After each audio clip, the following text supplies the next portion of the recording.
if they just come in and just win every fight instantly, and they're sort of, you know, male camaraderie. What do people like? We want the four corpsmen, and I'm like, well, I don't want to see them just like win every fight and slap each other on the back. And you know, I'm not writing that book. That book bores me. I wouldn't read that book, and I'm not writing that book. Yeah.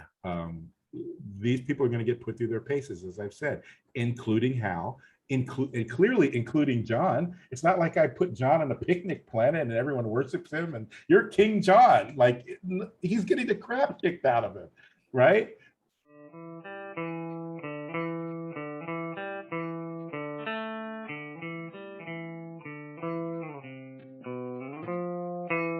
All right, welcome back to the Comics Cube, everyone. I am the Comics Cube, the Comics Cube. That's what it's named after. Yeah, baby. I named my website the Comics Cube 10 years ago because I knew they were going to put it in the movies, and then I thought I'm going to steal some of the search engine optimization stuff, and then they didn't call it the Cosmic Cube. That's so funny. That's so, they call it the Tesseract, but we all know it's the Cosmic Cube. Everyone knows it's the Cosmic Cube. They also made it the same thing as the Space Stone, which... Oh, don't get me started. Oh, MCU. You're so crazy. Efficiency might be the name of the game in this case. Yeah, I think, you know, people get a little bit tense about it, but I feel like it's just another alternate universe in the larger MCU and in the larger Marvel multiverse, and that's just the way things work in that part of the multiverse. And now they have their own multiverse. Yeah. Well, now according to Loki, which by the way, original Lee Kirby Loki was in the actual episode, and he was badass. Oh my god.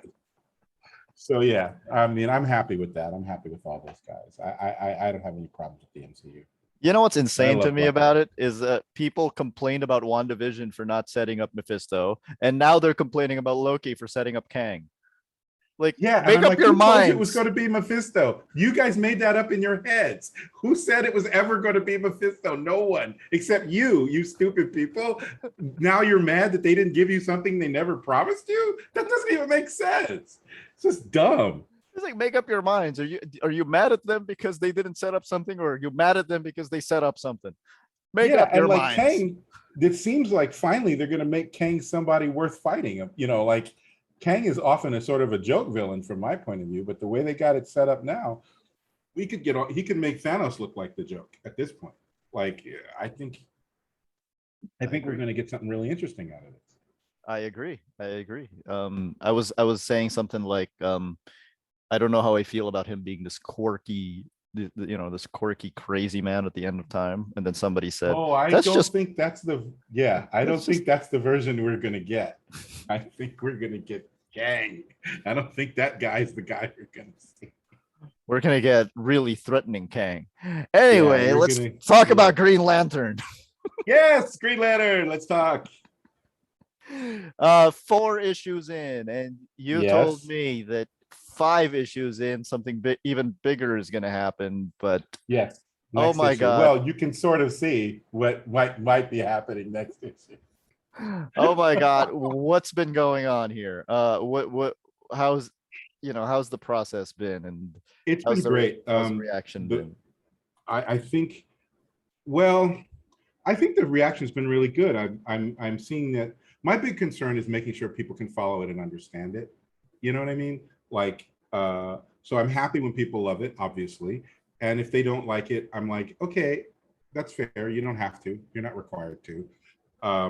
But as long as you get it. And sometimes I see people saying things that didn't happen in the book and they're mad about it. Or, they'll look at the cover and go, I'm not reading this. And I'm like, well, the cover's not the book. You should at least take a look at the book. Like, you don't know what's going on until you read it. I promise you. So, but yeah, it's been doing pretty good. I think DC's happy with it. They're certainly letting me continue, which means either they have some secret plan or the sales are okay in there, or both. I'm really just off in my own little corner. I don't know. I'm partly on purpose. I'm not asking the kind of questions about like what's going on in the Infinite Frontier book. I'm like, all I ask is anything going on in Infinite Frontier going to screw up my Green Lantern stuff? Like, is there anything I have to pay attention to? If there isn't, then I'm not worried about it. So right now in the world of Green Lantern, things are moving the way we all planned. The company seems happy with the output. My artists are fantastic and only getting better, like only sinking into like, oh my God, I own this book. You know what I mean? Like Yeah. it takes an artist a little bit of time sometimes to go, wait a minute, these are my characters too, as opposed to I could get fired off the book next issue, you know? So so there's definitely that. Um, and we're starting to ramp up. The arc is starting to be, what I try to do is like, we started off with a bang. Then we had two sort of more intimate issues. Like we didn't blow up the universe every issue. You can't do that. So these last two have been less sort of cosmically gigantic. And now we're getting into flying to other planets and having fights with Sinestro. You know, what's really going on with the battery? Who's really behind it? Is it Sinestro? Is it somebody else? Is it a group of people? You know, it's only going to get bigger going forward to the end. Like this is basically sort of almost the halfway point. Like the next issue is basically the halfway point. So you have stumped my nerd brain here because in the latest issue you wrote the suspects for who did this to the battery, and then you wrote the Red Lanterns, the Bright Circle, the Reach, the Controllers, and of course Sinestro. Mm-hmm. I have no idea who the Bright Circle is. That's the name of the terrorist. That's the magical terrorist. And the idea with behind that is, in the future, in the Legion of Superheroes, there's a group that really gives the Legion trouble called the Dark Circle. So in 1,000 years, there's going to be a group called the Dark Circle that really gives the Legion fits. But currently, there's a group called the Bright Circle who's zeroed in on the Green Lanterns and the Starheart. So that's the connection. So And that drawing, if Marco has a flaw, he's nicer to the women than he maybe should be. yeah. So that some of the women who are supposed to look sort of ugly evil don't. They just all look great. And so that's Uridian. That's a picture of Uridian. So that's because his model for his women is his wife. I've never seen her. Is she stunning? Yeah. Maria, So, who's also a comic yeah. book artist. Well, isn't that nice? Yeah. Never marry a civilian. I think he's a smart man. Never, no, don't. I married a civilian, and it's been interesting. Let's put it like that. Okay, your wife is gonna watch this interview, and you're gonna get in so much trouble now. She doesn't care about any of this. She doesn't care about any of this. That's what I mean. Like I will talk about anything, and the instant the word cyborg and then he flies, she's out. She just stops. She doesn't care. So when you say that Sinestro is the most likely suspect, I'm wondering how your writer instincts go with this, because now obviously Sinestro is the most obvious suspect. So now obviously, because Sinestro is the most obvious suspect, the readers will think, well, then now obviously it's not Sinestro. So because Sinestro is the most obvious suspect, because now there's a twist. But when is it worth a twist?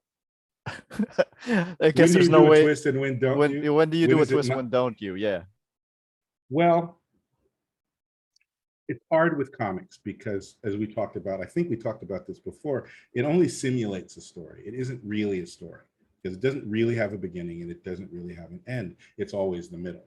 So Sinestro is one of those characters that you can't do the Green Lanterns without acknowledging Sinestro. Like, it's like you can't do the X-Men without acknowledging Magneto. Like, yeah, he is their big bad. You can't do the Fantastic Four. Dr. Doom has to show up at some point. Like, he's Dr. Doom, so he's got to show up. And the same thing with Sinestro. So what I pitched and what we're trying to do with Sinestro is we're going to play up some aspects of his persona that have been used in the past, but not as aggressively as we're going to use them. Mm-hmm. Is he behind this? Even if it doesn't seem like he's behind it initially, does that mean he's not still behind it? Like, or he's still not involved?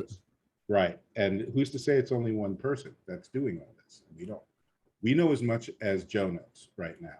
And one of the interesting things about writing it from her perspective is she's the only person who doesn't know anybody. Everything she knows about everybody is from files. She doesn't know any, she only knows one guardian, sort of. She doesn't know any of the other lanterns. She only knows about Sinestro through the records and whatever the UP tells, the United Planets people tell her. So she's got to be a real sort of cold case detective in a way and sort of piece together what she thinks of this guy, right? All based on hearsay. So, and throw into the mix this lunatic child who's suffering from post-traumatic stress and has one of the most powerful weapons in the universe, strapped to her arm for no good reason. So it's going to be an interesting next 2 issues, but what I can guarantee is it's not going to be what anybody thinks. I guarantee that. Joe Mullane, Green Lantern of the Far Sector. In fact, she actually says that she was assigned to a far sector.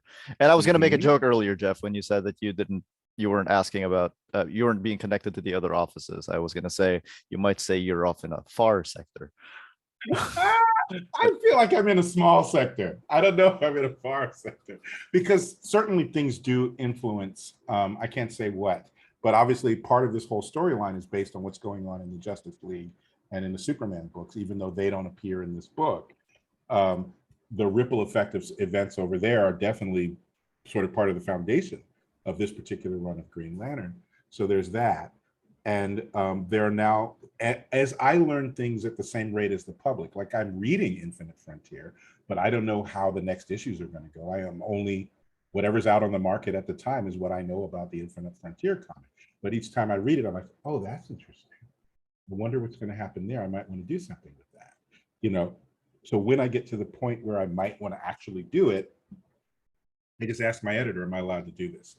Did they kill Jade, or can I do something with it? Is Obsidian being shunted off to some other dimension, or can I do something with it? Things like that. But right now, because this story was locked in prior to the advent, prior to Infinite Frontier showing up, basically we get to run this first arc straight through to the end as we planned it. And then I guess we'll have meetings, like sometime soon we should have meetings about what the second arc would be in terms of what's going on with the rest of the DC line, because I don't know. So with a grander scale. Yeah. Yeah, right. And by the way, it's only going to get bigger and crazier. You saw how we started. It's only getting bigger and crazier from now on. So we'll see how far they let us run. But my guys and gal, Bixie is definitely team Lantern.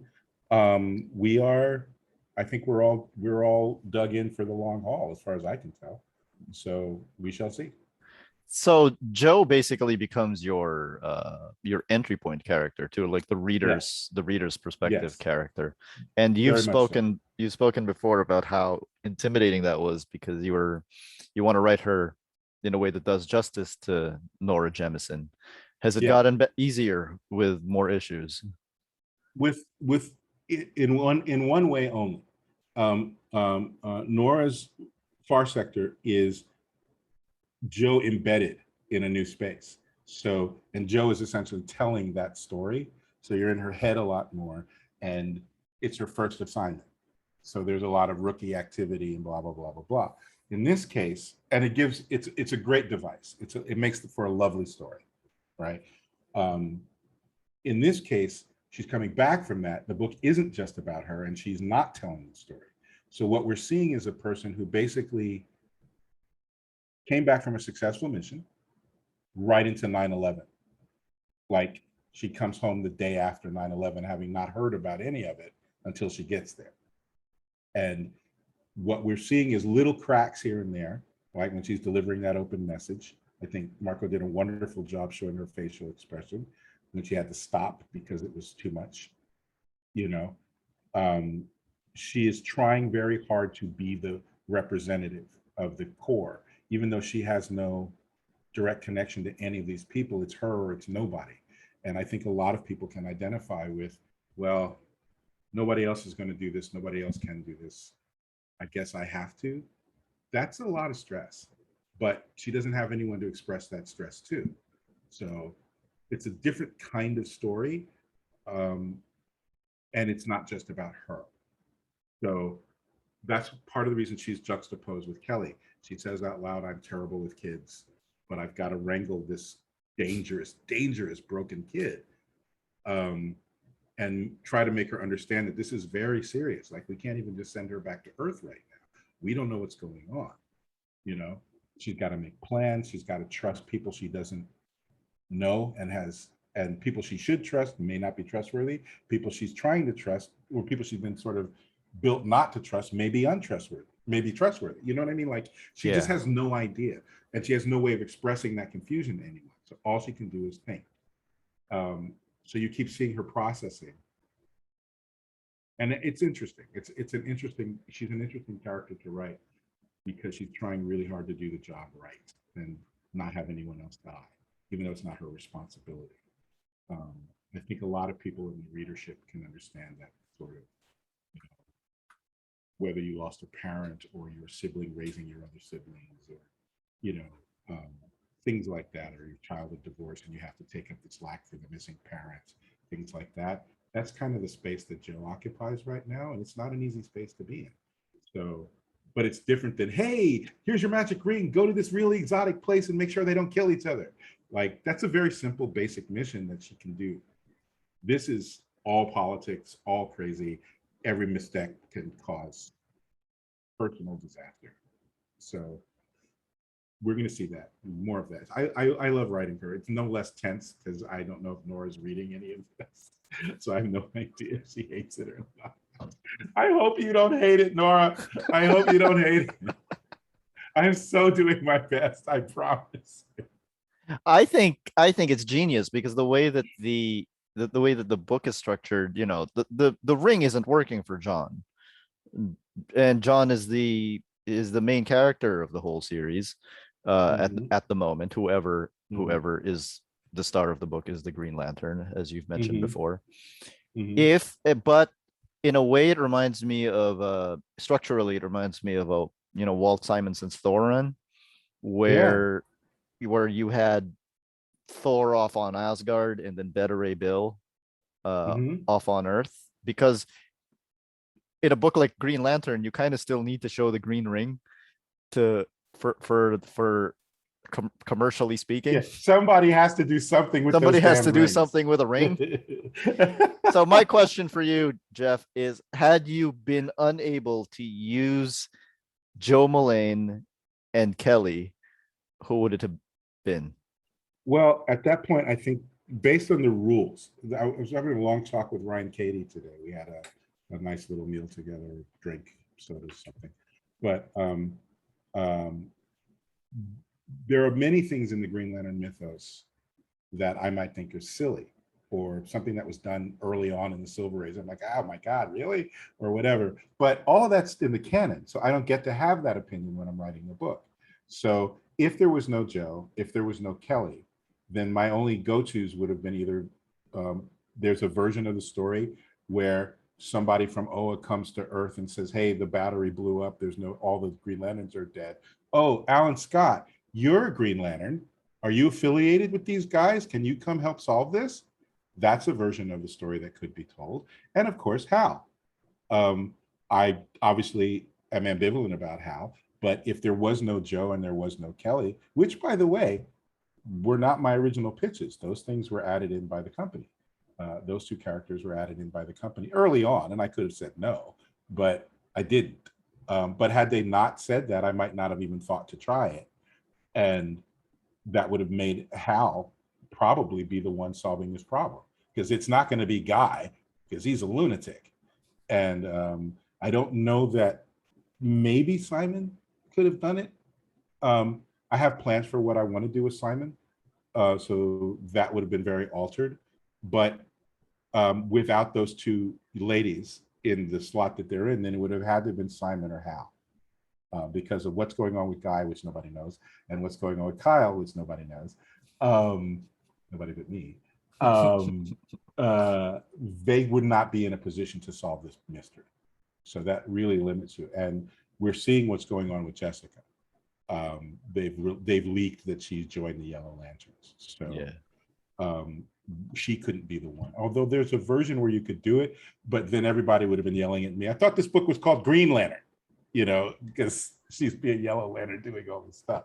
So It's an interesting Elseworlds to try to explore what would have happened had one of the other people been. I probably would have gone with Alan Scott.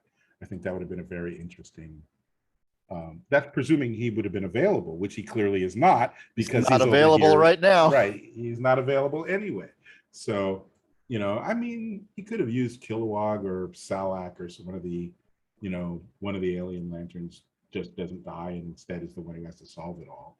But You'd have to figure out a way to make the ring work. yeah, that's the thing. The only rings that's what I was getting at before. The only rings that can legitimately survive what was done are Joe's, and Hal's and Alan's. And only Alan, and Alan's not even really a Green Lantern, not part of the Corps. He calls himself Green Lantern. So they're the only two with working rings.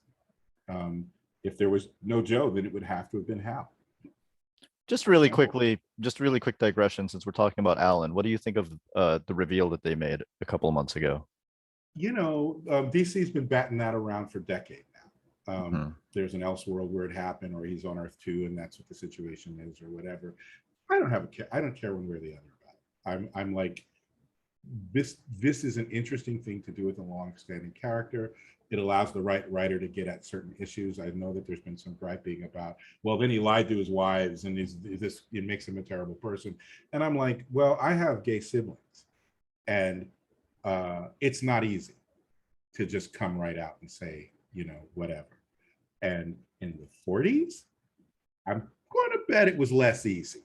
So the idea that he could love someone and make children with them and still have the real version of himself that he must conceal and must conceal and must conceal, I think that's a story worthy of telling. I don't know that there's any problem with it being Alan Scott. Why not? And the fact that he was married and has 2 kids, adult, one of whom is also gay, I think that makes for some very interesting storytelling for the right writer. Yeah. I mean, I could probably write something decent along those lines. I don't think you need to be queer yourself to do it, but you definitely have to be the kind of mindset that accepts that this happens. These kind of families actually do exist, and therefore it's fine to tell stories about them in a superhero context. Actually, when they did it, I was like, yeah, that makes sense. Sure. Like, why not? What difference does it make? Like, he's still a hero. He's still going to do all the same heroic things. His personality didn't change. So it's not like he's like, okay, I've always been pretending to be this kind of guy, but now I'm going to be Jack from Will and Grace because that's the real me. They didn't do that, right? Yeah. He's still the same guy. It's just he had this secret that was eating him all these years. So I'm like, it's not causing me to not read anything about him. And now it's the same as it ever was. He's still fighting villains. He's still got his magic ring, and he's still got his kids. So what's the beef? What's the beef? I have no beef. That's what people are like when say when it's about a sexual orientation thing, like, oh, you just changed him into this, and I'm like, that happens in real life. It does, and I think there's some griping about the way it was done with Iceman at Marvel, and I agree with the gripes for the most part. I think it was a bit sudden, and the way it was done was sort of a forced outing. Like, yeah, that was not cool. Right, I'm inside your head. Oh my God, you're gay. I'm telling everybody. You're telling everybody. You're gay. And I'm like, maybe he did not want that out. You don't get to decide for him when it's time for him to do that. So even if Jean had discovered that, I don't know that it's her. Let me rephrase that. It's not her place to be the one to send up the flare. It's his job, if he wants to come out and do something. He may not even be acknowledging it consciously, right? He may not be that self-aware yet. And again, there's a lot of story in that, by the way. There's a lot of good storytelling to tell in that if you are the right writer for it. I think the way it's being done with Alan Scott, because he's an older gentleman, right? He's older than all of us. He's older than he even looks, right? He's over 100 years old at this point, right? So, and he has an adult son who knew him one way prior to him coming out, and now he's out, and now they have a lot to talk about. They have certainly a lot in common, but they also have a lot to talk about. And again, it depends on the writer and the skill level of that writer. How do you navigate it? I think a lot of this stuff just boils down to the skills of the writer. and the Yeah. attitude of the writer. Yeah. I think a lot of people are like, when, they'll complain about things, but when it's good, people stop complaining about stuff. Yeah, nobody yells when, like, literally we have a story about fanfic in the Harley and Ivy show, right? That entire relationship was created by fan fiction. Okay, the shippers won that fight, right? Enough people were like, okay, let's do it, that they started to do it, but it wasn't built into the characters, and Yeah. nobody's yelling about it because it's fun and it's funny and it's interesting and generally well written when we see it. So there's no beef there. So It was kind of the missing element to both characters too. it's almost as if it was sitting right there and somebody just went and knocked it out of the park. I don't have problems with that. All I have a problem with is clunky poor writing. Like, and I'm not attacking that particular writer who I don't know who it is with the Iceman thing. I don't know who did that, but I also don't know what the editorial mandate was. Like, editorial could have said, okay, Iceman's coming out in this issue. Issue 5, Iceman's coming out. And it's like, if I'm the writer and I just get told Iceman's now gay and you have to do it in one issue. I mean, now as a writer, I might be sophisticated enough to be able to handle it. Yeah. Right? I might be able to do something like that in one issue.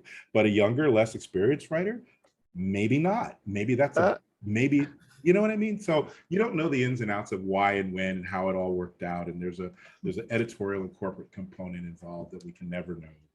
And so I don't blame the artist, or, I don't blame them.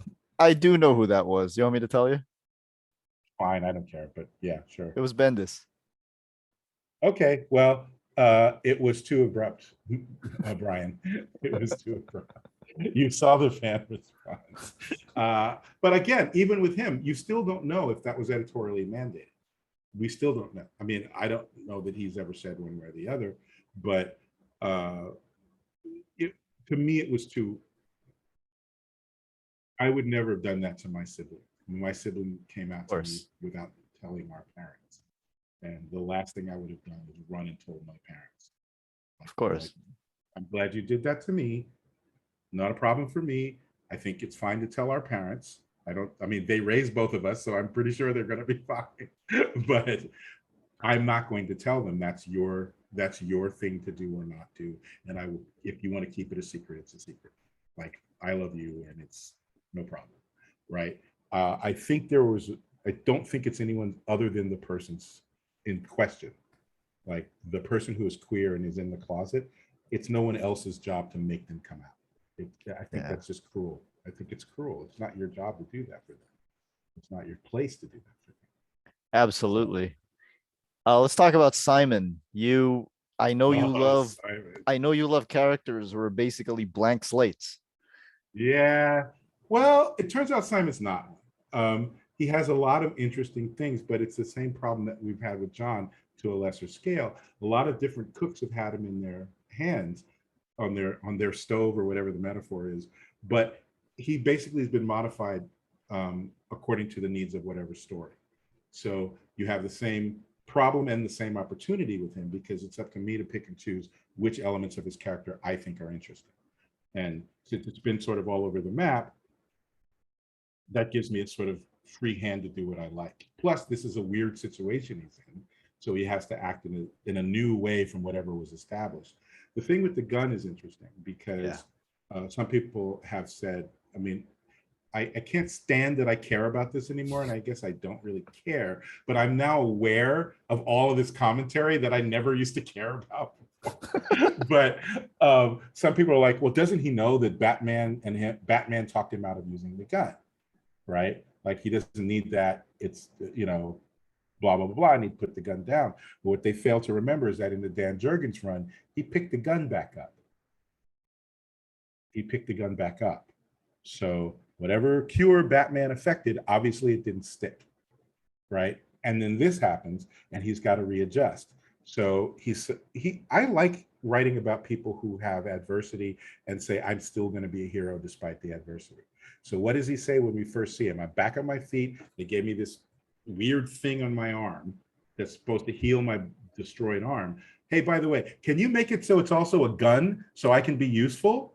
because me just sitting here with my arm healing is not really the look for ex Green Lantern, right? And the first thing he does is offer Jo whatever assistance she needs because she's the only lantern left, right? And I feel like he's a very interesting guy. He cares about the family. He cares about the team. He cares about all of the stuff you'd expect a man like that to care about. And now he has no tools to deal with it. He can only assist right now, and he's aggressive about his assisting. So I like Simon. I have big plans for Simon. I have big plans for Simon. Did you really kill Arisha? Yep, she's dead. Okay. I told you guys, everybody you see die, if they didn't die in an exotic way, they're dead. She's dead. We see a body too. Yes, and you see her body. And then you have a computer, theoretically, some United Planets people found that body. She is dead. She is dead. I say that, I'm smiling. I'm not saying it like it was some like, oh, let me cut through all the Green Lanterns. I'll show those fans, I'll kill Arisha. It's not like that. What it is like is there's a billion Green Lanterns you've never seen, and I could easily have just made up, and I did make up a few names that weren't in the canon before to say these are dead Green Lanterns. But you don't feel it if it's one of them. They're just red shirts. And all the people that are expressing grief, I'm with you. I grew up with Arisha. I was there when she first showed up. I've been reading about Arisha since she showed up. Like, I'm with you. It sucks. She's dead. It should suck. You should feel bad. You should feel really bad, and you should feel the absence of her, especially her great fans. Yes, you should feel that way. That's the point. Death matters. It hurts you. This is a risky job, and people die doing it. And it's possible that this character has outlived her usefulness, to be honest. I'm not thinking in those terms. No? I promise you I'm not thinking in those terms. Remembering, this is everything written in a comic book is written in beach sand, right? No matter what I do to any of these characters, as soon as I'm off the book, if the next writer in the company are like, okay, crisis, none of that happened, everybody's back. Like, then okay. Yeah, and it's perfectly fine. You're always in the middle with these stories. And death, I see my name on a book, please understand, death needs to matter. That's one of my bedrock philosophies. Dangerous jobs that could risk death, I'm going to show you someone dying doing that job. And they're going to be dead, and they're going to stay dead. There's not going to be any magical resurrections. There's not going to be any secret cheats. They're dead. That's what death is. I was looking through that page where it was saying where people, the Green Lanterns that were deceased, they're missing. I get to the very end, it says Rotlop fan, and I'm like, Geoff, you better not have lied to me. No, I told you, I never lie. And then it says safe. Located, he's safe. Yes, he's safe. He's safe. Where is Guy Gardner? Well, according to Future State, he's on that weird planet where everyone's worshiping him right now. I will tell you, Guy will be back, but he won't be back soon. Both Guy and Kyle have future things to do. Let's put it like that. Oh, we saw where Kyle is. Yes, but we don't know what that means. Nobody, trust me, nobody knows what that means. We know what it doesn't mean. We know it doesn't mean that he's dead.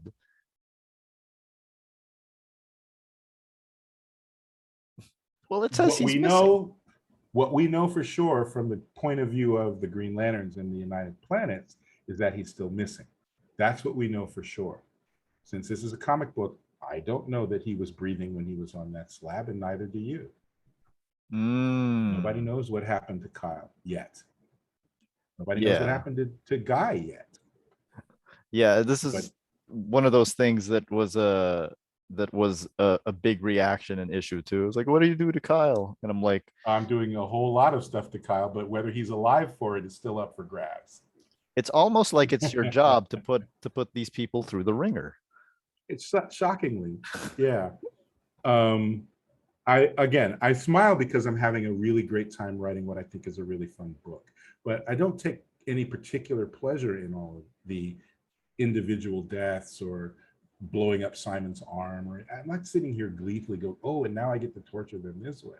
It's just the story has certain needs, And some of those needs require these things to happen. And also, if they just come in and just win every fight instantly, and they're sort of, you know, male camaraderie. What do people like? We want the four corpsmen. And I'm like, well, I don't want to see them just like win every fight and slap each other on the back. And, you know, I'm not writing that book. That book bores me. I wouldn't read that book, and I'm not writing that book. Yeah. These people are going to get put through their paces, as I've said, including Hal, and clearly including Jon. It's not like I put Jon on a picnic planet and everyone worships him and you're King Jon. Like, he's getting the crap kicked out of him, right? It's not. It's just. It's meant to be a bumpy ride. It's meant to be a bumpy ride. Otherwise, it doesn't matter. Which, speaking of which, let's get to Jon Stewart. Yeah. How'd you come up with the planet that he ended up on? The interesting thing about that is the stuff that takes place on that planet up to well, you'll see a little bit more about what happened on that planet in the time that he was there in the next, I think in the next issue. That was my original pitch. Regardless of what happened with the battery, he was going to end up on that planet. And most of my original pitch is going to be exhausted by the time he leaves that planet. So the rest of the story that happens after that is all based on me taking over the Green Lantern. But yeah, I wanted him there. I wanted him to be a sort of the Lone Ranger of space for a while. That was what I kind of wanted to play around with for Jon. Did your original pitch have his ring not working? It wasn't that. Oh, he'd just given it up. Okay. In the original pitch, he had walked away from the Corps for internal reasons that I'm not going to go into. But he basically gotten fed up, and he's like, I need to take a walkabout. I need to get far away from all of you.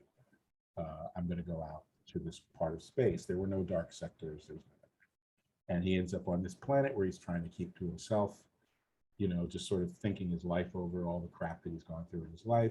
And then it's one of those old Western type stories where it's like, well, these bad guys keep showing up. These guys don't know what to do. Damn it. You know, but he left his ring behind. So what does he do? And that would have been the story of Jon. And the ultimate version of the story would have been, you're a Green Lantern whether you're wearing the ring or not. So you might as well go home and be a Green Lantern, right? Because all you're doing is Green Lantern stuff.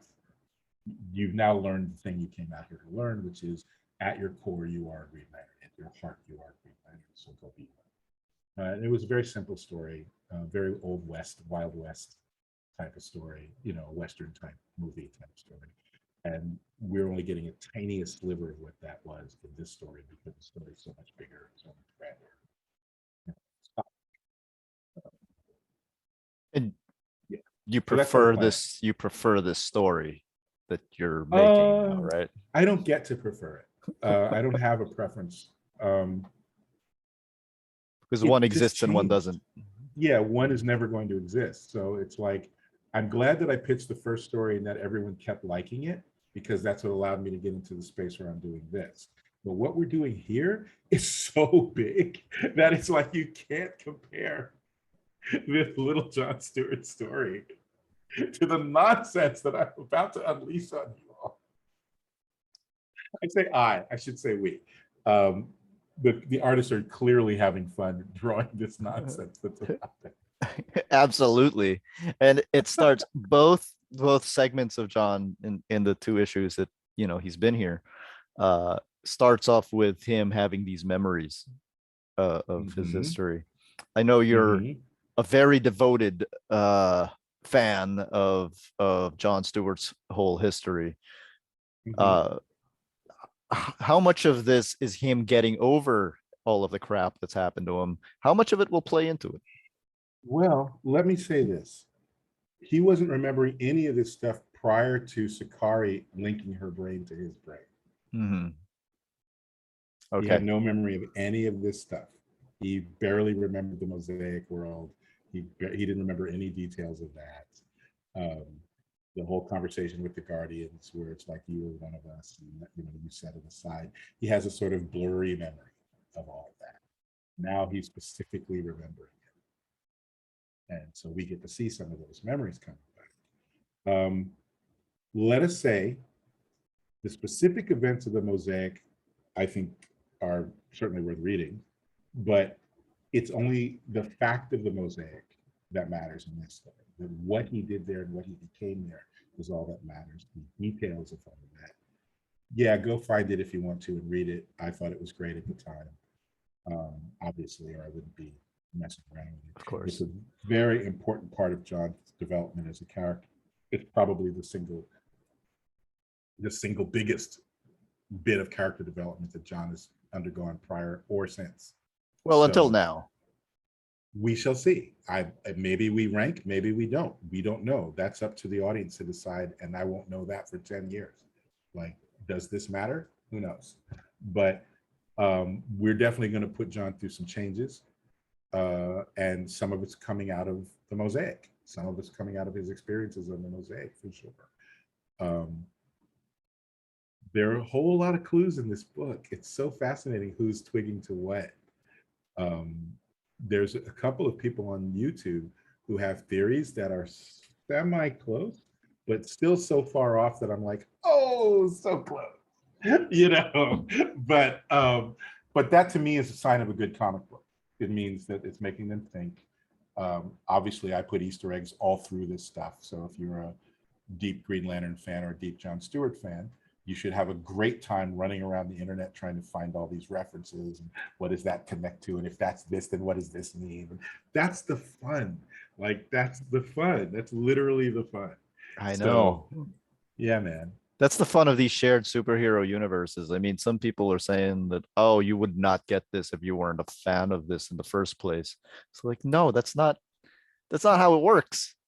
Yeah, and I hope, by the way, that people who don't know anything about any of this can still enjoy it. Like, I'm still hoping, like, the people who are like Joe, who don't know any of these players, don't know any of these conflicts or whatever, that they can still enjoy this book, because it's certainly not going well. Back in issue 137, you have to know that Hal and some lady had an argument in the back of a diner, and that's really important for this next scene.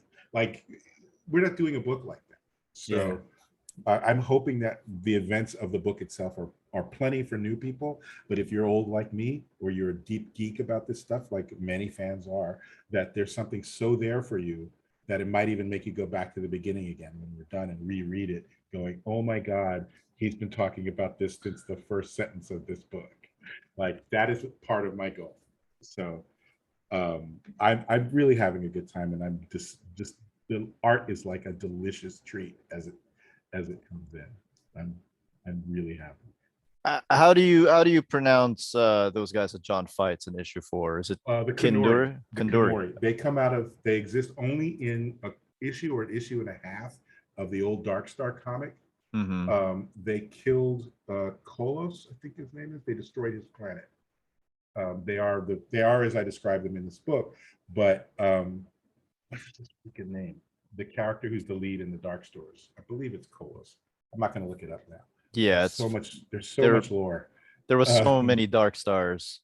Yeah, but he was the leader. He had the 3 streaks in his head, and these guys are the ones that wiped out his planet. And part of the nature of what makes up what the dark sectors are will explain why they're present. Okay, so in issue 4, Jon fights them, and then, you know, they're clearly slavers. They say like the chattel is a bonus. How much of this is social commentary? None. Okay. None. I think there's a lot of that going on in the fan communities right now, where everyone's looking for whatever. The thing that's interesting about writing science fiction in general, specifically science fiction or fantasy, I suppose, is that what you'll find is that human societies do, and whatever we call them, all these are human societies, no matter what alien face we put on it. Of course. They could be bug people, it's still a human society. So you're going to see things that resonate with the real world, whether I intend you to or not, right? So again, the Green Lantern mythology is so rich that if I wanted to do a book just about the workings of what is Sinestro as ruler of New Corridor actually like, I could do 5 issues on just that, and you might think I'm talking about how much I hate socialism or how much I hate, communism or how much I hate authoritarianism or whatever it is. But really what I'm writing about is this jerk Sinestro is running a planet. He's a jerk. You've seen how he acts. You know what he's going to do when he's running a planet. So I'm just going to be true to his character. And that's what you're going to see. But what will happen in the audience is everyone will start to filter it through whatever they bring into the room with them. So if I do my job right, I can't tell those people that they're wrong. It's not illegitimate, their interpretation. All I can tell you is that that's not what I'm doing. What I'm doing is telling a space epic, Star Wars, right? There was a lot of commentary about the prequels where they were doing all that stuff about the Trade Federation and the various, diplomats yelling at each other and the Imperial Senate, blah, blah, blah, blah, blah. And there was a lot of commentary. Is George Lucas talking about the Chinese by giving this particular alien group this accent? Is he saying this about the Russians because these guys do this? Are these people Jews or Arabs because they, and I'm pretty sure that all that stuff surprised the hell out of everyone making those Star Wars prequels. Like, really? It's a bug guy. He's a bug guy. He's a bug guy. He's a bug man. What are you talking about? Is Jar Jar Binks a Jamaican? Like, what Jamaican looks like that or talks like that? What are you talking about, right?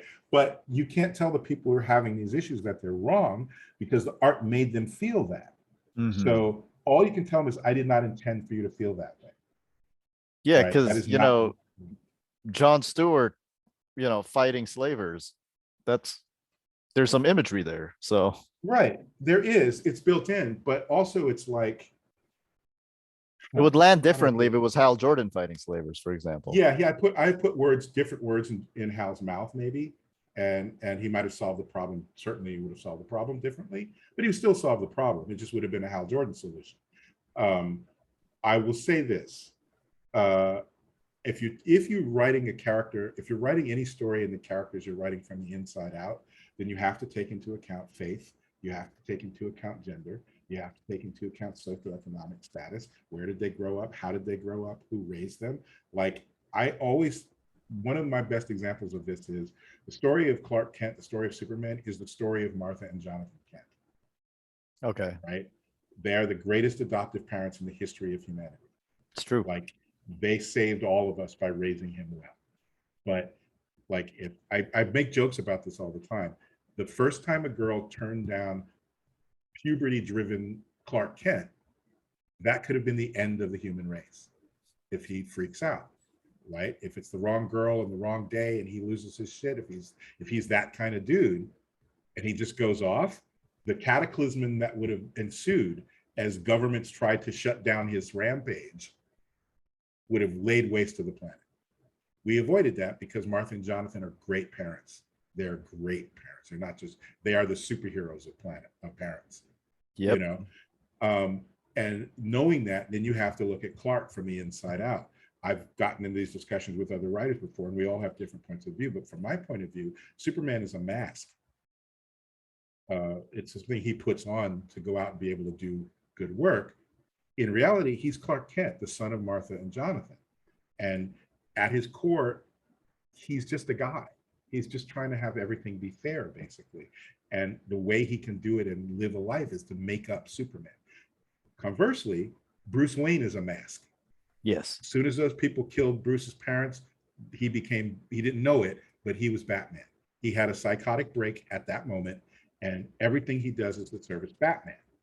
So even being Bruce Wayne is a mask to service his goal of being an effective vigilante. They are literally opposites, which is why they're fun to put off against each other. But that's all from the inside out, right? It's not about the punching. It's not about the flying. It's not about the rings. It's about who they are on the inside. And that's, so with Jon, he grew up in America in a certain period of time. He was a certain kind of guy. When he was introduced, he was kind of an activist, right? So he's going to have certain feelings about slavers in particular. Yeah. Which maybe Jo doesn't have exactly those same feelings. If that had been her in that situation, she might not have said those things. And also, Jon is both an architect and a Marine. Marines kill people. Like, Marines will straight up kill you. So once it's decided Also, my own personal feelings about human trafficking are automatic death for slavers. Like, I have no problem with that. But that isn't me putting my words into Jon's mouth. You will find you will go a long mile to find a Black person of my age group who doesn't feel basically the same way, right? So you know what I mean? Like, so it's all character crap. I don't need to inject my politics into the comics because I have other outlets if I want to write a political essay. I just do. Yeah. They're up there. You can go on Medium and read my political essay. It's not your politics. It's Jon Stewart's internal character politics. That's exactly right. That's right. exactly right. And theoretically, although I would never do this, I could write Jonah Hex effectively because I would sit down and figure out who Jonah is. I hate Jonah Hex, by the way. I'll never write a Jonah Hex comic. But if for some crazy reason I was so broke that I had to write a Jonah Hex comic, once I accepted the job, I would sit down and go, okay, who is Jonah Hex? What will he do in these situations? How would he be a hero? How can he be a hero? And I would write that because that's the job. I'm in shock. I'm in shock that you would not like a character who wears a Confederate flag. But I'm in shock, Geoff. I hate Jonah Hex so much. But I mean, it is interesting because you said that if it had been Hal Jordan, you would have solved the problem differently. And completely differently. He probably would have been cracking wise about it the whole time and being nice. I don't know. But yes, I mean, he would have done it in a Hal way, which would have been absolutely different than what we saw with Jon. And had it been Kyle, a third completely different way. Like he might not have said any of those things. Those guys might not have ended up dead. In either of Hal or Kyle's case, they might not have ended up dead. With Kyle, there'd be a lot more self-doubt. Am I doing the right thing this way? Should I kill them? Or they end up dead and he feels really bad about it for like 5 issues. You know, that's right, Spider-Man fans. Yeah, their solutions would be different based on their characters. One of the things I was trying to get across, and I'm still trying to get across, is even though Jo has her use of her ring, the story's about the fact that the rings don't do anything for you. The rings aren't the thing. Jon has no ring, and he's still having to survive and do what he needs to do and get along without it. Jo has her ring. What good is it doing her? She has this magic ring, but what good is it doing? Nothing. She's not solving the problem. She's not able to ferret out the culprit. The ring can't do that. If things blow up, it'll be just her against whoever the enemy is. So her having the ring, it's about her. Yeah. Simon has no ring. What is he doing? Right? Jo has her ring. She can't. Jon has no ring. What is he doing? Jessica, her ring got taken away. What did she do? She joined the bad guys, theoretically. Like, this is about who these people are. It's not about, oh, look at the great magic trick I can do with this cool ring. Yeah, everything Jo has accomplished so far, or is trying to accomplish so far, she's kind of doing with her brain. That's not accidental. And that's why I scripted that shot of, even though Tom's drawing one half of the book and Marco's drawing the other half of the book, the handoff shot where he's sitting and she's sitting and they're both getting essentially the same data, but they don't have the same response to the data, do they? Because to Jo, they're just names. She has a feeling about the core as an idea, and that the fact of all those deaths has weight, absolutely. And she saw the devastation, which has to affect you, right? She literally came in and saw the devastation. But Jon knows who those people are. He's worked with a bunch of those people. So it's going to land on him differently. And that shot expresses that. You know, like, none of this stuff's by accident. These guys are gifted artists. Nothing you're seeing is accidental. Yeah, so let's talk about the artists. I talked to Marco about possibly getting all you guys on the same show all at once, and he was so game for it. Why not? Let's go. And I think that's fine. I think the only difference is the time zone. Sure. Well, he's in Italy, you're in the Philippines, so we have to figure out. We'd have to do it on your morning. Morning's fine, as long as it's the right morning, the right day. I just got a new job, which means my mornings are going to be sewed up. It's the new job. I can't tell you. Secret. Literally signed an NDA. I cannot say anything about this job, except that I have it. but we can work it out. We'll figure a way to do it. And I I can't. think Marco's fantastic. And I think Tom's fantastic. the art in this book is amazing. Yeah, and Mike's colors when he came onto the book, Mike Attia. I'm guessing I'm pronouncing his name properly. Attia. It could be Atti. I don't know, but the combination of these talents is just brilliant, and the lettering too. Like even the lettering, I shouldn't say even. The lettering is great. Like I think everybody's having a good time with it. Like they're taking ownership of the book. They want it to be something they can show to people. You see on Twitter, Marco is dropping stuff that he's in process on. Like he's literally showing panels of work that he's doing right now. And I'm like, don't show them everything. What are you doing? You know, but he's been good. He's being discreet, right? He's not giving any story points away. Marco is insanely proud of this book. You can really tell. I think both of them are. I think if there's anything, I tried to give Tom a little rest because in the Future State books, I basically dropped him in the middle of World War Z, right?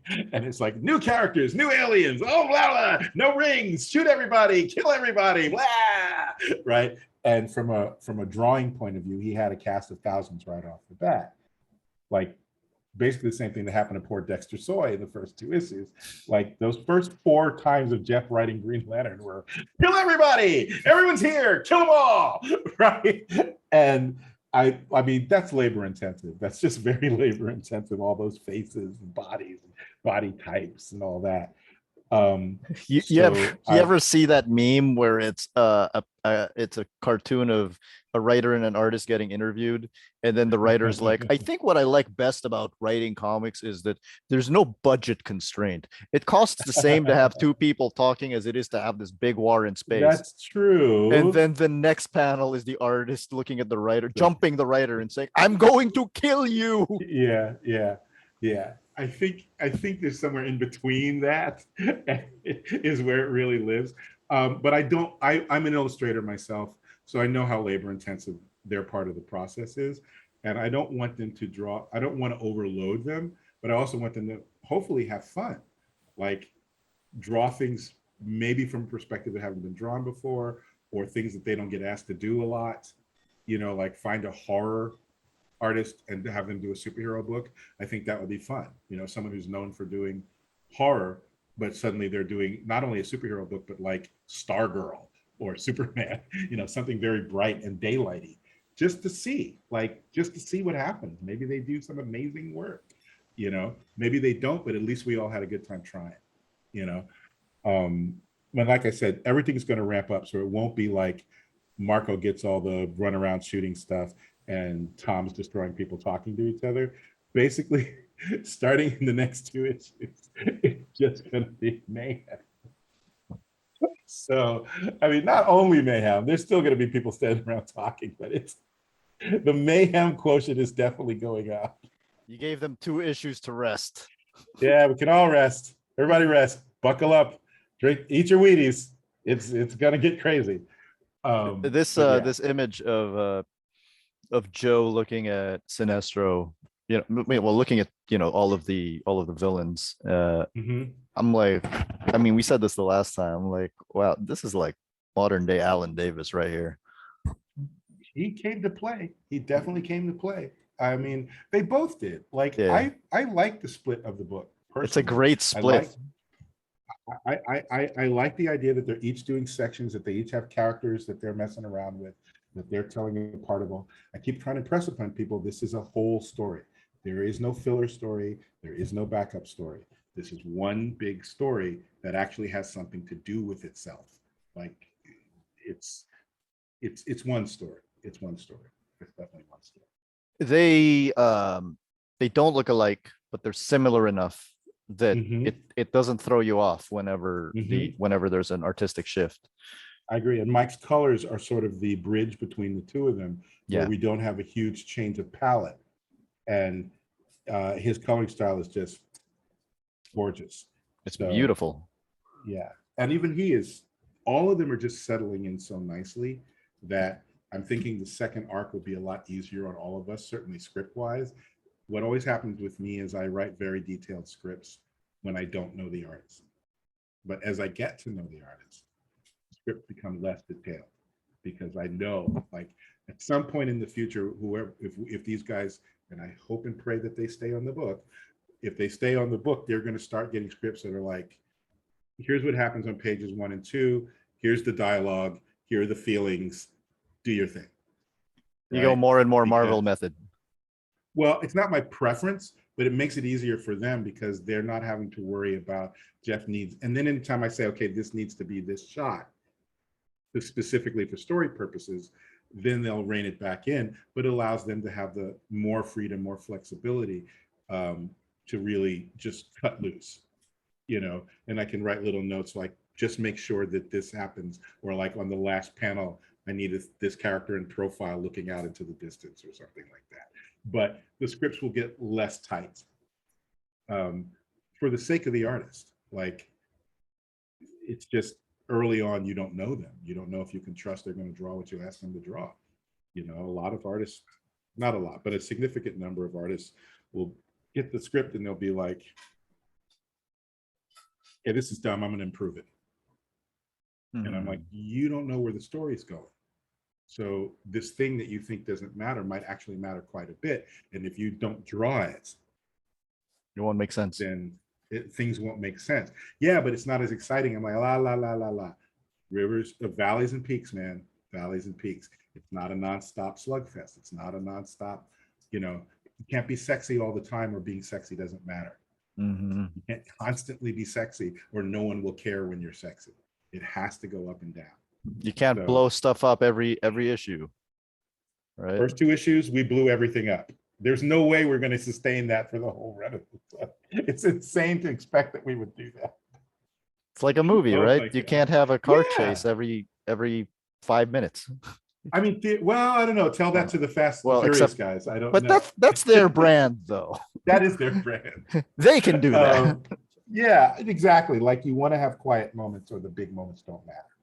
Basically, you have to have that stuff, and you have to have artists that are both capable of drawing that stuff and willing to do it. You know, different creators have different ideas of what comic books are supposed to be. Really, like, and I think sincerely, I don't think that they're doing it to be evil. I think that just we all come at it slightly differently. And sometimes an artist and a writer don't mix. An illustrator and a writer don't mix because they have such different ideas about what these things are meant to be. I think Luke Cage is about punching the hell out of people all the way through the book. Well, I'm actually telling this story about Luke and his wife trying to raise their daughter, and occasionally there's some punching going on. No, it's got to be punching all the time. So I'm going to write that conversation they had about baby formula while they're fighting the absorbing man, even though your script said nothing about that. Right, and then you get the pages back and you're like, why is Crusher Creel in this story? Like, well, I just thought it would juice it up, but it didn't need juicing up. That's not the point of this issue. That's next issue where they fight the Stilt Man or whoever. You know, sometimes that argument can cause teams to break up or not become teams, whatever. So I think it's just easier for everyone to slide into a comfortable space, and I think we're doing that. I think our team is definitely doing that. Yeah, you have an incredibly seamless team, and it's been really cool to see. I love these guys. It's been really cool. If Las Vegas had to put down gambling odds, what would the odds be of Kelly versus Sinestro?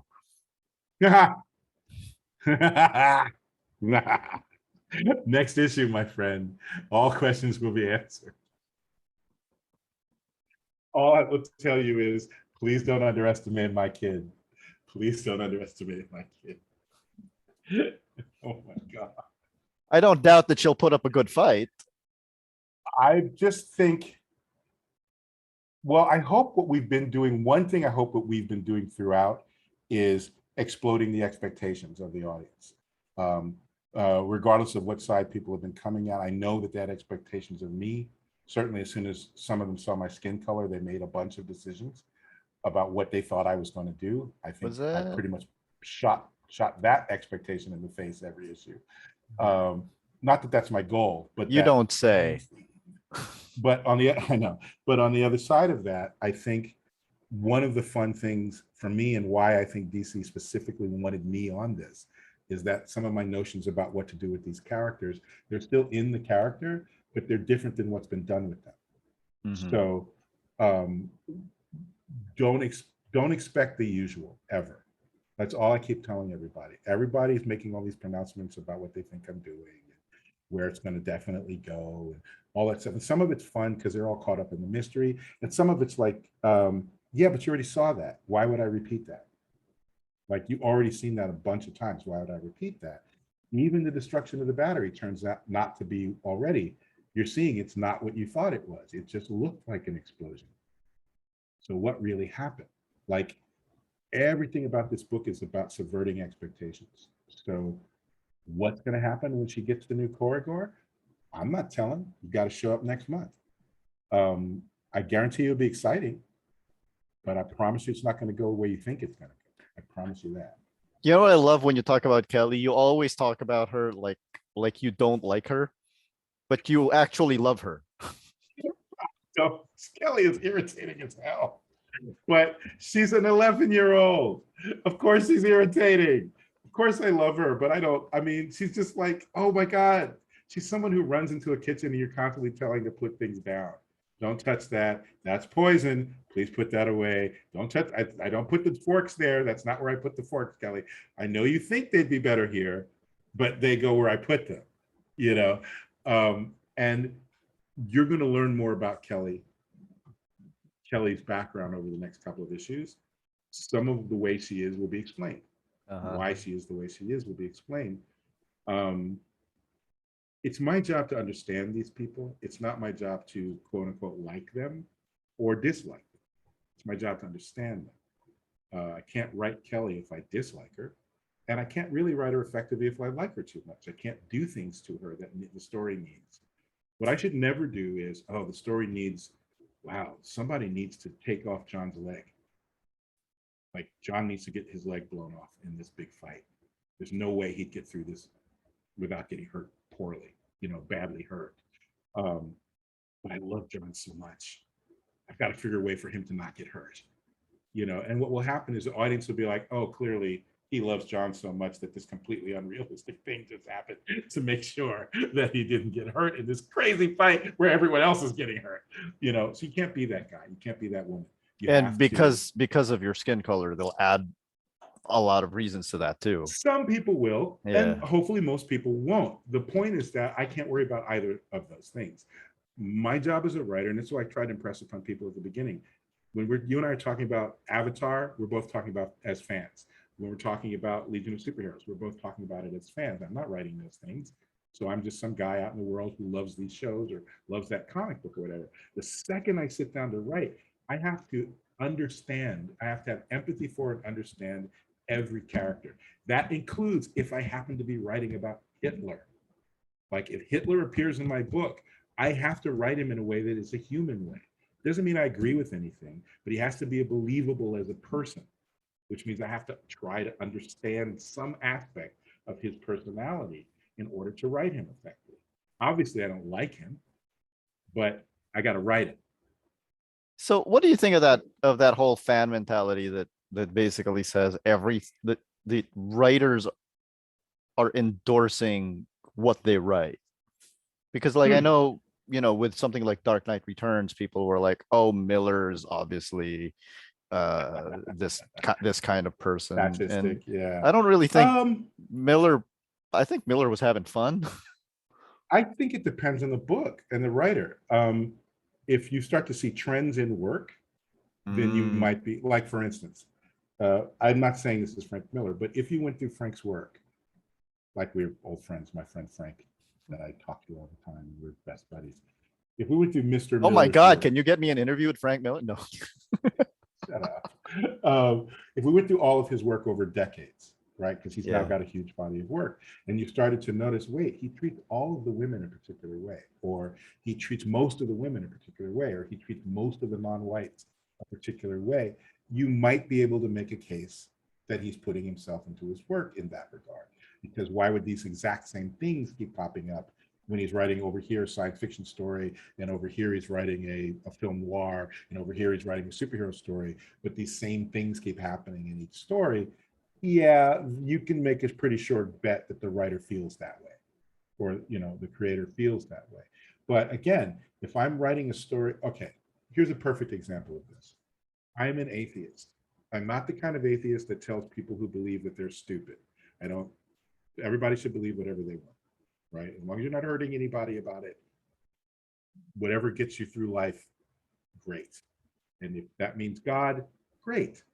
But I don't share that belief. I don't believe in any of that. I wrote a Star Trek book, which was only about faith, about people who were devout, various kinds of people who were devout in their different beliefs. And I had to write them all. And I didn't write them in a way, oh, these people are stupid. Of course, there's no such thing as that. Well, I'm going to make this book be all about how dumb they are. And, you can't write effectively that way. If you read that book without me telling you that, you probably come out of it thinking I'm a person of faith, because I treated everything as if reasonable people could come up with these concepts and put faith in them, because in the real world, reasonable people, like there's plenty of physicists who are also devout believers in various forms of God. They seem to have no problem, right, having the two things exist in their mind at the same time. So as a writer, you have to be able to do that too. So there are people who, for whatever reason, they put themselves in the writer box, not understanding what the job actually is, to do it well, I should say. And they're like, here's what they're telling you is what they would do if they were writing, right? I feel this way politically, so all of my stuff's going to reflect that. Okay, that's you. But to me, that tells me you'd be a pretty crappy writer, right? You have to write. Stephen King used to get crap like this all the time, because so many of his villains are so seemingly real, like they behave and talk, and you're like, I can meet that person, right? And the people would say, oh, you have sympathy for this racist, or you have sympathy for this is how you really feel. And I'm like, no, he's just writing them effectively as they would be in real life. I've met people like that, and this is how they act.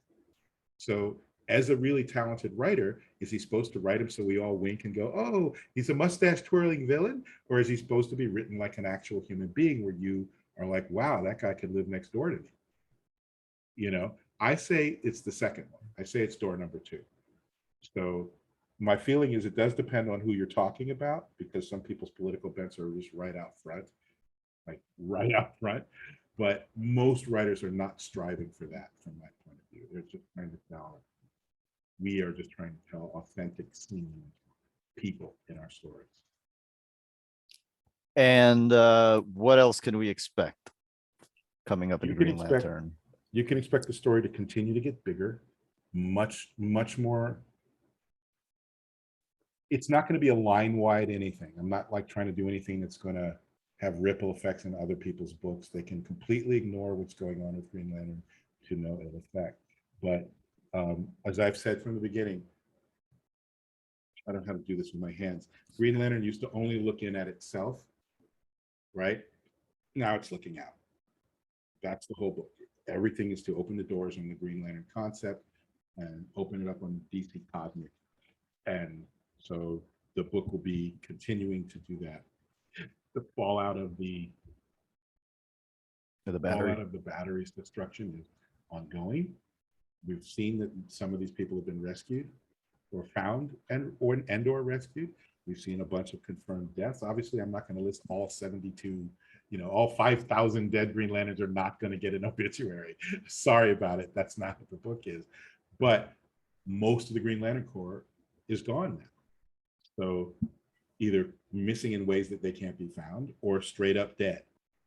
And that's going to have ripple effects that are going to, now that I'm having a second arc contemplated, I'll be writing what those ripple effects are. And it's just going to get bigger and bigger and bigger and more crazy. And new characters and new power sets, and people you thought were allies are like really not allies. And, people who you thought were enemies are like, I can see your point of view now. Maybe we should team up, stuff like that. I'm still waiting for that lightning you promised. What lightning? I showed you in this issue. I said they use lightning. Lightning. That was their guns. Lightning guns. right? The Kenori's weapons are all lightning based. I was very Oh, specific. Yeah, I you was thought it was going to be expecting. Shazam or something. No, No. no, I wasn't. I thought it was gonna be, twins. Oh God, no, no, no, no, no. I was like, But okay. uh, No. no. Um, no, I was just I'm not crazy cryptic. You said come up with something that will be about the next issue, and all I could think of was lightning because that's all I had in my mind at the time. Yeah, the Great fallout's going to stuff. be very significant.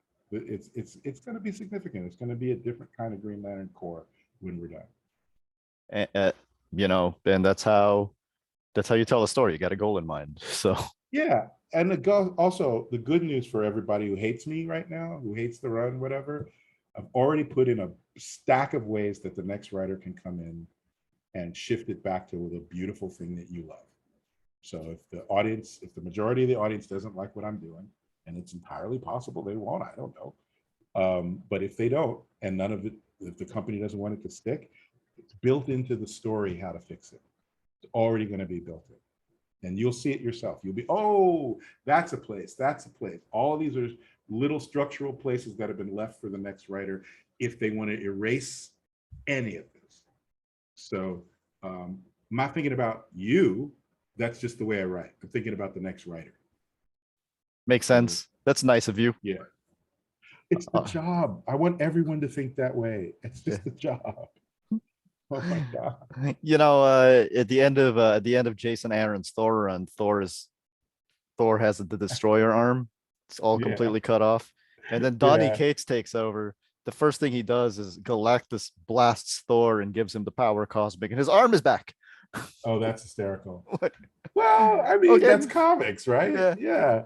I mean, how many clone sagas have we been through now? I think this is the What are we on, the fifth one that's one? about coming up.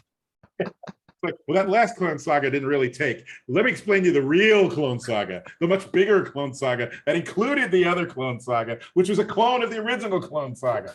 Like, what the hell is happening?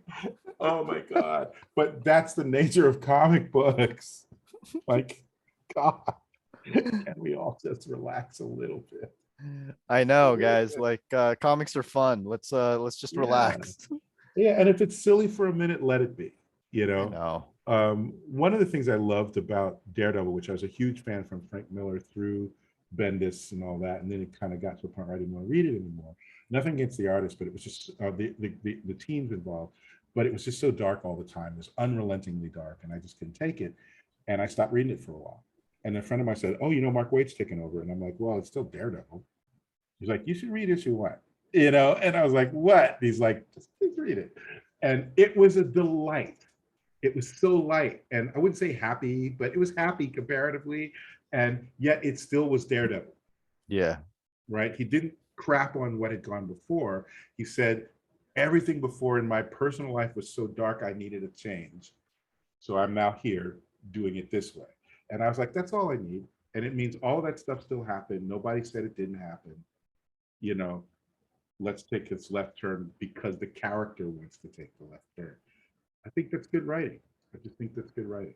Matt, there's an issue of Mark Waid's Daredevil that blew me off my socks. Which one? It was the one with the purple man. It was like a little bit towards the end of the run. Okay. Yeah. Yeah. And it was the purple man like triggers his depression and everything, and then you get to the very end of the issue, and Matt is talking to his girlfriend Kirsten. He's like, "Oh no, you should just leave. I'll handle it." And then the end mark, the Daredevil logo is at the end there, and I'm like, "Oh, okay, that's a depressing ending." Then I turn the page to read the letters page, and then there's another page where Kirsten is still there. I was like, "Oh my God, he tricked me." No, he's a genius. He's a genius. That's amazing. But that's what I'm saying. Like, have fun with it. It's fun. The whole thing's silly anyway. Men and women in tights beating up other men and women in tights to prove some point about justice and morality. Come on. I know. Silly. Somebody, there's this comic that's going around on the internet. It's two cowboys. The title is "Our Comic Serious Literature," and one cowboy is like, "Yes, and then the other one is no, and then they get into a fist fight about it. And the guy who Oh, that's says hysterical. the guy who says yes wins. It's like, no, I tell you, comics are serious literature. I literally just found it on the internet. That is so funny. I love it. That is so funny. It's literally what you just said. They're killing each other. Oh my God, I love it. That is awesome. Yeah, I think it's fun. I mean, it's not just fun. Obviously, comics are a medium, not a genre. Yeah. Superhero comics are a genre. And even that, there's subgenres within it. So right now I'm writing superhero comics. I'm writing Green Lantern and some other stuff that I can't talk about yet. But they have rules. There's rules to it. And one of the rules is have fun. You know, like have some fun. Like that fight with Jon in the basement, that's fun. Yeah. You know, Kelly telling Joe to go screw himself. I'm gonna go kill Sinestro myself. That's fun. That's fun. It's fun. But it really is. Like, it's fun. It's truly fun. Look, I'm not joking around. I tell people this like all the time. Like everybody talks about how Watchmen is this masterpiece of literary fiction, and it is genius. It is great. Mm-hmm. I mean, but come on, the idea of, hey, wouldn't it be cool if superheroes were dark? I mean, that's something that you think about when you're like, you know, like you're playing around with when you're a very young person, and then Mm-hmm. you know, it takes real skill to pull that off, but it starts from a Absolutely. place of fun. Yeah, he's definitely having fun. They were both definitely just having a great time. You could tell, you could see it on every page.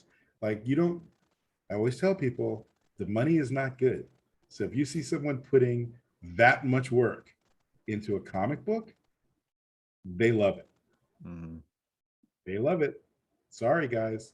Alan Moore and Dave Gibbons loved making The Watchmen. They loved it. That is a work of love. You can see it on every page. Frank Miller loved Dark Knight Returns. He loved making that book. You can tell because when you read it, it's on the page. And it's the same with your Green Lantern. You can tell that everybody working on it loves it.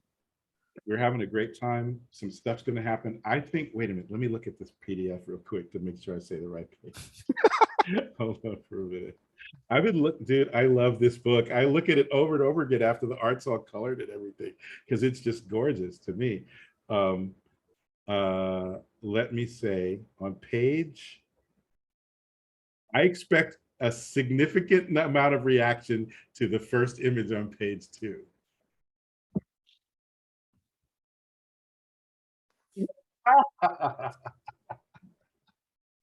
Oh, it's delightful. What else have we got? Page 2, page, what page is this? Page 2, page 10, page, oh, page 15.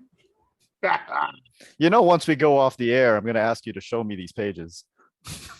I'm not showing you, it's illegal. I'm not showing you any of it. But yeah, so it's like I said, all these illustrators, the colorist, the letterer, everybody came to play. This is an A game book. And maybe some of this art is not everybody's cup of tea, but it's my freaking cup of tea. I'm having a blast. I love it. Like, I love it. These guys are great. Great. I love it. So, you know, everybody read this book. Yeah, dude, please keep this book alive. Keep this book alive. I got a lot more story to tell. Thanks a lot for rejoining us, Geoff. I hope I'll see you back after issue 5, and we'll have Marco join us too. I'll tell you what. Well, whatever with that, I think set that up and we'll do that for sure. Yeah. But after issue, let's see. I'm looking at issue 5. After issue 6, you may have questions. Oh, well, then let's do it after issue 6 too. Feel free, just hit me up. I'll show up on your show anytime. So whenever you have questions, just ask me and we'll do another one. All right. Thanks, Geoff. This is great, brother. As always. Is it late for you? What time is it right now? No, it's noontime. It's noontime. Okay. Yeah. So it's Saturday for you. Saturday. Wait, yeah, it's Have a Saturday. have a great rest of your weekend. Clearly blanked out on what day it was. It's like, oh yeah, it's Saturday. Yeah, well, it's Friday for me, Friday night for me. So just like, yeah, have whatever fun you can. I will do my best. Yeah, Unvaccinated. man. And yeah, don't be around people. And hit me up whenever, you got you know how to get a hold of me. Absolutely. Active on Twitter, active on Instagram. And there it is, the Cosmic Cube, which is a Marvel property and is not going to show up in Green Lantern. Right. Just for that, I also have a mother box. Awesome. I love all my parents. Wow. Wow. Yeah. Kirby loved his boxes, didn't he? He did enjoy the box. He did enjoy the box. So anyway. It just hits me now. Okay. Yeah. Thanks, Geoff. My king. Be well, brother.